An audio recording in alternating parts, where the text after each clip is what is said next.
கோவையில் முதல் முறையாக வடு இல்லாத தைராய்டு ரோபோட்டிக் அறுவை சிகிச்சை செய்யப்பட்டுள்ளது.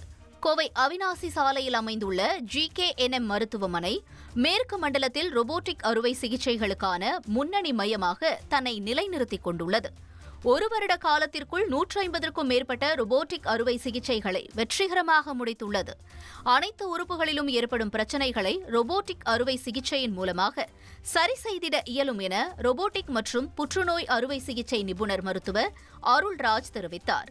ஸ்கார்லெஸ் தைராய்டு சர்ஜரி, அதாவது இந்த தைராய்டு சர்ஜரியில் கழுத்தில் ஒரு தழும்பு தெரியும். அந்த தழும்பே இல்லாமல் ஹிடன் பிளேஸில் வச்சு, அதாவது 4 துளையிட்டு, சின்னதாக 4 துளையிட்டு, அக்கில் துளையிட்டு அந்த சர்ஜரி பண்ணுறோம்.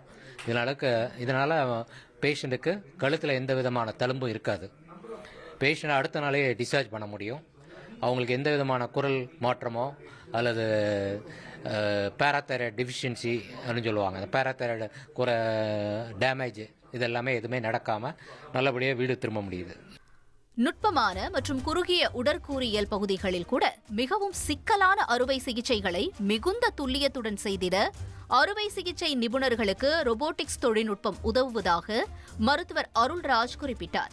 ரோபாட்டிக் சர்ஜரிங்கிறதுல சர்ஜன் தான் இந்த ஆப்ரேஷன் பண்ணுறாங்க. அந்த ரோபாட்ஸ் நம்ம கொடுக்குற ஆர்டரை எக்ஸிக்யூட் பண்ணோம். அந்த சர்ஜன் பண்ணுறது தான், சர்ஜன் கையில் தான் ஃபுல் கண்ட்ரோல் இருக்கும். பேஷண்ட்டுக்குன்னு பெரிய அளவு ரிஸ்க்கு கிடையாது. இன்ஃபேக்ட் மற்ற ஓப்பன் சர்ஜரி காட்டிலும் இது ரிஸ்க்கு குறைவு. ஆனால் கொஞ்சம் ஆப்ரேஷன் டைம் தான் கொஞ்சம் லாங்காக இருக்கும். பட் பேஷண்ட் ரெக்கவரி ரொம்ப ஃபாஸ்ட்டாக இருக்கும். நெக்ஸ்ட் டே பேஷண்ட்டை டிஸ்சார்ஜ் பண்ண முடியும். பேஷண்ட்டுக்கு இதனால் பல விதமான நன்மைகள் இருக்குது. ரத்த போக்கு, பெயின் இதெல்லாமே ரொம்ப குறைவாக இருக்கும். ஏறக்குறைய ஓப்பனில் பண்ணுறதை காட்டிலும் ஒரு 1/10 ரத்த குறைவாக இருக்கும் ரோபாட்டிக்கில் பண்ணுறச்ச.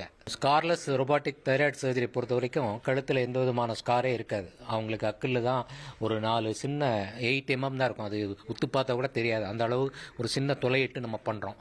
அதனால் பேஷண்ட்டுக்கு ஆப்ரேஷன் பண்ணினாங்களான்னு தெரியவே தெரியாது. அவங்க தைராய்டு சர்ஜரி பொறுத்த வரைக்கும் பேஷண்ட் அவங்களுக்கு எந்த விதமான வாழ்நாள் பாதிப்பும் இருக்காது. பட் இந்த ஸ்கார் மட்டும் பெர்மனெண்ட்டாக இருக்கும்.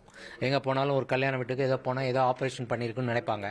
பட் இந்த ஸ்கார்லெஸ் தைராய்டு சர்ஜரியில் பண்ணும்போது, ரோபாட்டிக் சர்ஜரி பண்ணும்போது அந்த ஸ்காரை சுத்தமாக நம்ம எடுத்துடுறோம்.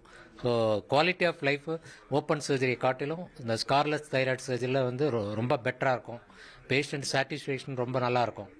நெக்ஸ்ட் டேயே நம்ம பேஷண்ட்டை டிஸ்சார்ஜ் பண்ணிட முடியும். அவங்க அடுத்த வாரமே வேலைக்கு போக முடியும். இதெல்லாம் ரோபாட்டிக் ஸ்கார்லெஸ் தைராய்டு சர்ஜரியோட அட்வான்டேஜ்.